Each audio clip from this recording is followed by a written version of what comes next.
Bum bum bum bum bum. Let's write something down.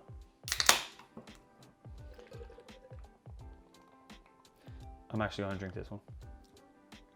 My last review was my Canon VT. Went down pretty well. First time doing it, a little bit nervous, a little bit weird. I'm normally behind the camera, so being here is very, very strange for me. But I'm enjoying it, so I'm going to do another one. And today I am going to go over my Canon VT DELUXE. It's a rangefinder style camera. It's from the 50s. I recently bought it off an elderly man that collects cameras, I believe. It's in perfect condition. I've never owned a camera this good. It's like new. It's like out of the factory. But this is it.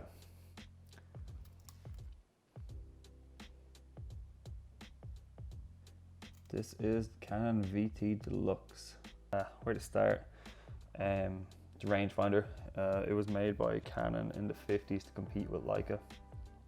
Before this, they didn't have any advanced models. Everything was a twist wind, quite like a Kiev 4K if you've ever used one of those. This little camera is pretty advanced and it has some interesting features that may surprise some people. They're a little bit different than anything we have today. But yeah, it's a post-war camera. It's got this lovely chrome finish. Chrome might be the correct word, maybe brushed steel, but yeah, it has some interesting features, and namely is how you wind the camera. Normally with a camera you'll either twist, which this also has. You could pop this up here. Pops up, and then you can use it to wind on. I got to fire off a frame. I'm going to sacrifice a frame for you. You can wind on like this,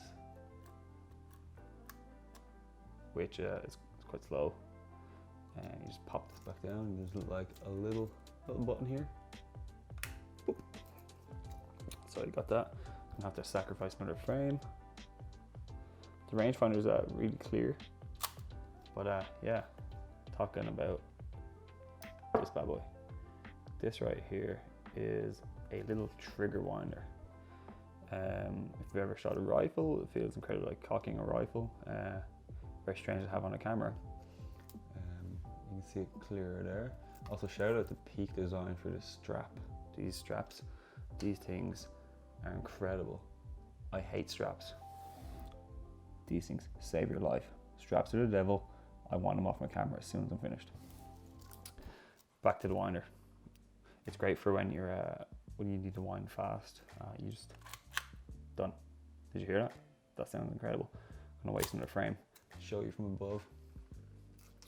So the way the mechanism works is just like that. Folds back up, and you're sorted. Absolutely crazy. Never seen anything like it. I believe that Leica made something like this for their cameras, but it was never in a production camera. It was always an add-on. I think this was Canon trying to get ahead of Leica at the time. Yeah, what else to talk about? It has a pretty interesting frame selector. It has 50, 35, and I believe 90mm frame lines. It's not even a frame line, it's a completely separate finder that rotates. If you look here, you can see it. When I wind this, it will rotate 35, 50, 35 RF, which would be rangefinder. It's a zoomed in patch. Speeds are interesting. It all the high speeds are on the top dial here. It goes from 160 to 1/1000 of a second. Kind of covers you for your daily use. Doesn't sync super fast, so you can't really shoot wide open in daylight.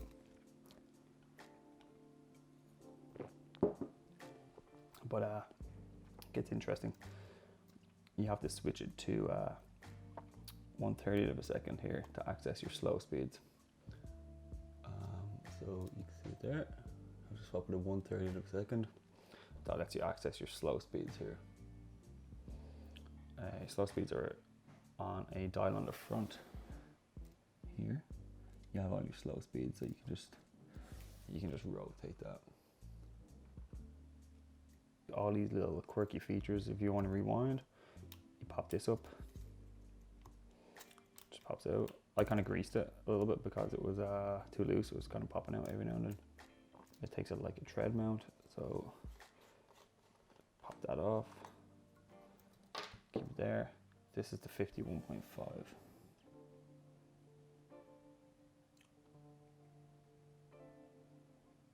Has a focusing tab.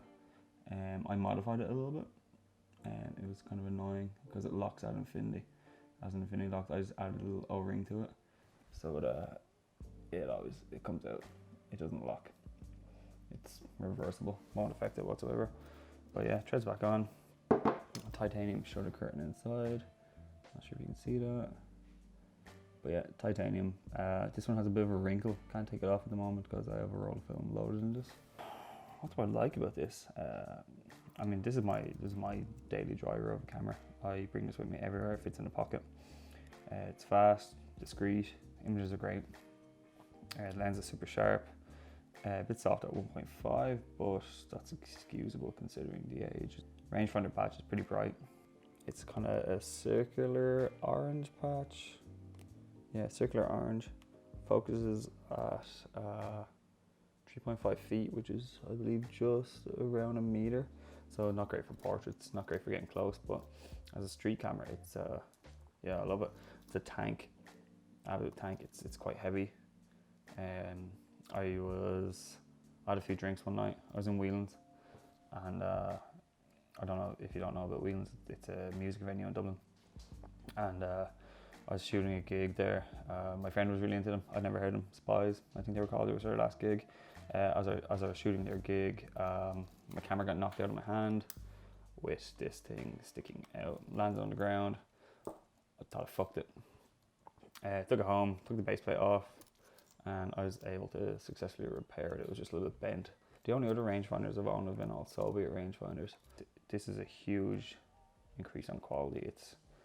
I mean, it's probably one of the smoothest cameras I've ever used. Like, that mechanism is just, I'm gonna waste another frame here. Maybe the photograph will come out. If it does, I'll post it. But yeah, but just like, I'm gonna hold it right up to the mic so you can hear it. Like, oh, I just love it. I love shooting with this camera. I love everything about it. It comes with me everywhere. Overall, incredibly beautiful camera. I think this is the nicest camera I own, and I use it every single day. Maybe not now during lockdown, but I mostly shoot black and white in this. I shoot most of my colour film on 120. I just think 120 colour film blows 35mm out of the water, but black and white 35mm, you can just keep shooting and shooting and shooting. You get 35 frames to a roll. I find it take a lot more photos with it. And this thing, like a lot of time I was in the zone focusing. I'll set it at f8 upwards, depending on the day. Just set my infinity at whatever the aperture is, and then let's say at f8, anything between infinity and 15 feet is going to be in focus. I struggle with this. I don't really know what feet are. I use metric. Another interesting thing I added to the camera, this thumbs up grip.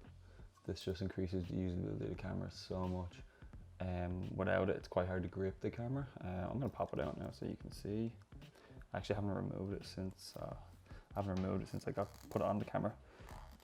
But yeah, there you go. These things, amazing.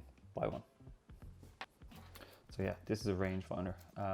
If you're not familiar with the difference, this doesn't have a mirror inside. It uses you look through this viewfinder, and you will see a dot inside. Some of them have squares, this one has a circle, it's orange, and you'll see like a ghostly image, and that comes from this little window here. To focus, you just turn your lens barrel, and when you see the two images line up, it just means that your image is in focus. It's pretty quick, pretty snappy when you get used to it, but just because there's no mirror, you can shoot at slower speeds with no vibration, and it's just a lot quieter. Like, if you listen to this, it's just a whisper. So yeah, that's the Canon VT DELUXE. It's my daily driver. Probably going to sell it soon to buy a Canon P. Canon P has a few different features over. This one has a has a regular wind to up here, a bit faster. I think kind of backtracked on this. I don't think it worked out too well. It's interesting, it's quirky, but it's not very user friendly, especially if you're trying to shoot portrait mode. It also has all the frame lines built into the finder. You don't have to switch between them. But yeah, that's Canon VT. Thanks for listening, and I will maybe do my Pentax S1A next.